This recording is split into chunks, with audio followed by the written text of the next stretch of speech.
Hi. Is the microphone working? This is dangerous. I have a microphone. The last time I had a microphone, it was in Beaverton, Oregon, in a karaoke bar. But I'm not going to sing for you today. No, we're not going to do that. I'm not going to pretend you're all naked. I'm just going to go ahead and I'm going to take you down to a journey. You already started your journey today. It started at the beginning of the parking lot. You walked along with the story of the history of the castle and the palace where you are. You listened to your own Dutch history of where you come from on innovation and how to build yourselves as a nation, not only culturally, but as well as a people. And you've created something of beauty. Now let me take you down to a moment, and let me introduce an idea. The idea is something called the future makers, and I would like to take you on that journey right now. Come with me 24 years ago, 8,000 kilometers to the west of Apeldoorn. You crossed the Atlantic Ocean, you crossed the continent of the United States, and you land in the park blocks of Portland State University. You're standing there next to me, and I am an activist, and I am one of the members of the recycling committee. Now we're standing there because we have an action going on, and it's an important action. Together with the garbage company, the local garbage company of Portland, Oregon, and our university, we decided to take on a garbage dump. And our motto during that garbage dump was recycle or die. And here, in my eyes, I think you can all see I meant what I said. I think you can see the activist inside of me, the passion inside of me saying, this is my world and I'm going to take it on. Now, what is the garbage dump and why is that important? What did we do at that very moment?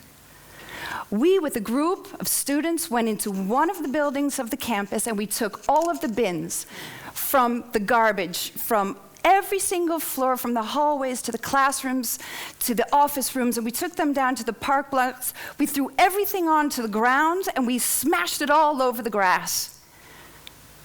And we decided to look through it. Why did we decide to look through this?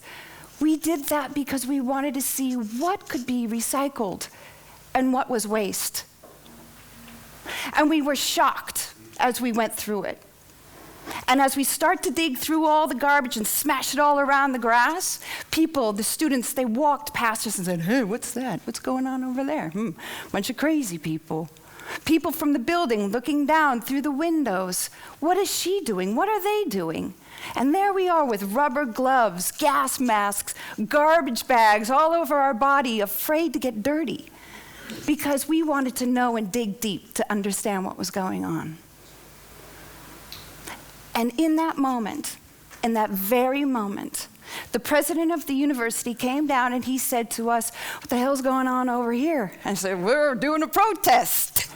We're doing an action. This is called the garbage dump. And then at the end of the day, he saw the difference between how much could be recycled and how much could go into the bin itself. He was shocked. He said, this is ridiculous. We can't let this happen at Portland State. We're a green state. We're Oregon. This is God's country, he said. And it's not God's country because people believe in God. It's God's country because it is one of the most beautiful places on the planet. Pure, serene, green, clean. But not at that moment. So he agreed to 1-year pilot at Portland State. What is a pilot? You do that for a year, you test something. Why was it important to test? Number one, it was important to test to see if people would actually recycle. And number two, to see if it was a sustainable project. Not sustainable in the sense of sustainability, but could it be done? And the answer was yes. And why was it important to see if it is sustainable? It's because if people don't take the action of putting things in different bins, the greens, the waste, the plastic, and they still throw things into one bin, then there will be no change. So why take an action? Good ideas are not always sustainable ideas. But in that moment, the human beings took on themselves to be recyclables. Not recyclables, sorry, recycling. That's funny, actually, we're all recyclable. Not at the moment, but maybe later. If you think about what happened, we created a community. Not only did we create a community of recyclers, we created a movement of thought. And that went from building to building, campus, dorm rooms, apartment buildings, and it went back to the different communities where those students used to live, or they do live. They took their ideas of what recycling was in 1992 back to the middle of nowhere, and they started recycling things in different villages in the middle of nowhere because it was the right thing to do. Now, when I reached out to Portland State University, I wanted to get a picture for this presentation of what that garbage dump actually looked like. And I didn't get that, I got something better. I got a quote. His name is Anthony Hare. He is the waste management coordinator. He's a sustainability guru on Portland State. We went from a coalition of students to an entire department in 24 years. And he says to me, what is happening now? In the last 2 years, because of the pioneering efforts that we had done 24 years ago, he now has a sustainability program. And he's training 300 freshman students, and he's taking them on a journey. They go through 20 different dumpsters, they're getting their hands dirty, and they are sorting out 2.8 tons of waste, and they are feeling what's going on. This is Tony. That's a happy guy. Look at his face. He's in a dumpster. He's digging for stuff. He's trying to discover what the truth is. And he's doing that with his passion. And not only does he do that with his passion, he does that with education, his head. He does that with his hands. And he brings people closer to understanding what needs to happen. And what he's doing here is he's creating future makers. Future makers. What the hell is a future maker? A future maker is somebody who decides in this very moment to make a conscious decision to create a better future. And it means everybody can do it. It's not selective. Not only that, but it's about thinking in the long term, 2020, 2030, 2040, 2050. Where is the world going to be? I know that the Netherlands, within 100 years, everybody in this room better buy a boat because global climate change. The journey continues. Now let me take you.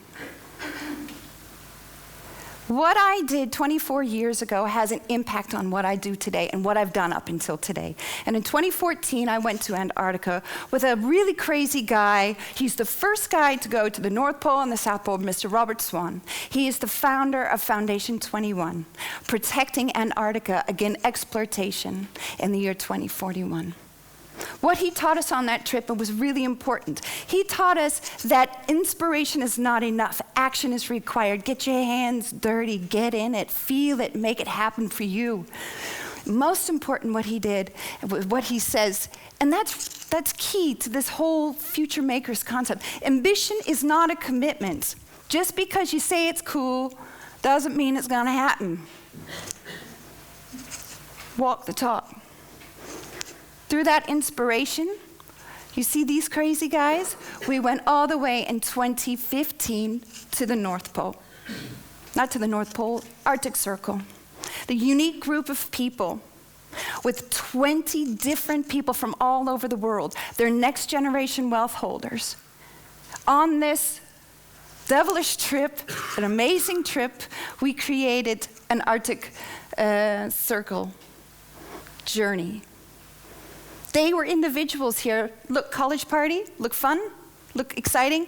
They had no clue what they were about to experience. But what we did was we took them out of their comfort zone. We took them to a place that wanted them dead. They went from individuals in the last picture, and now they've created the circle of trust.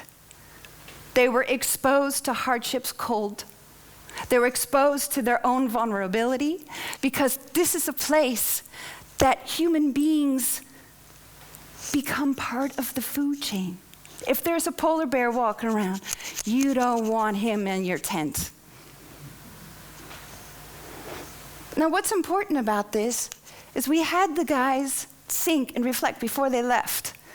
What is it that you want to get out? They started with their journey with, woohoo, individuals, I'm going to party, I'm going to be on a snowmobile, I'm going to see Russian coal mine, we're going to do this thing, let's make it happen. They left the Arctic Circle of Trust a community. But I want to point out two really important things. Cold truth, global. He was thinking globally. He was exposed to the world changing on that trip, the impact that it had on the environment. Build your own rails, another important one. How can I affect that personally? How can it become my story? Now, what's important, we're going to get there. There's a lot of hesitation, I can feel it. You don't know what's going to happen. What's important is this part of the story. I've told you my journey as a future maker. I've told you what I've done. And many people in this room are not millionaires, or they're not Robert Swans. They don't live in Oregon. You're not going to go to Antarctica, and probably not go to the Arctic Circle. But you are citizens of the Netherlands. You are citizens of planet Earth. And we as human beings all share the same issues and challenges together. That doesn't mean that we're going to go save a glacier. We have to make it doable. We have to break it down. One of the women in the audience today, when asked, what are you going to get out of making your social footprint? She says, I've got so much to do. So let's make it doable. You make it doable by understanding who you are, what your talents are, connecting that to your passion. And by doing that, then that's when the action starts. Rutger Slump, this crazy colleague, but very wise colleague of mine, he came up with an activity. And let's call it for today a Smurf quest. Okay? Do you guys recognize these Smurfs? You've got Papa Smurf, Girly Smurf, Exploding Smurf. We've got Music Smurf. Okay? What he's done is he's asked us, let's understand who your Smurf is. Who's your Smurf? Kristin, who is your Smurf? He said, I don't know, I'm a Papa Smurf sometimes. No, I can't choose an existing Smurf. I have to create my own Smurf. I thought about it for a second, and I said, oh, geez, wow. I guess I'm Kick-Ass Smurf. Kick-Ass Smurf, yeah. I take that into the work that I do. I take that into the projects that I do. I take that sometimes into the relationships that I have, not always handy. But I identify with it because it's my authentic self. It's what makes me passionate. It makes me feel motivated. So let's take a moment here and turn it over to you. Let me ask you just to think for a moment. Who is your Smurf? Who is your Smurf, and how can you connect that with becoming a future maker? Taking on the responsibility and the commitment, the long term, the social footprint. Now I'll give you a moment of silence, just for a second to relax and to reflect just for yourself. Who is your Smurf, and how can you connect that Smurf, empower that Smurf to become a future maker, thinking globally and acting locally?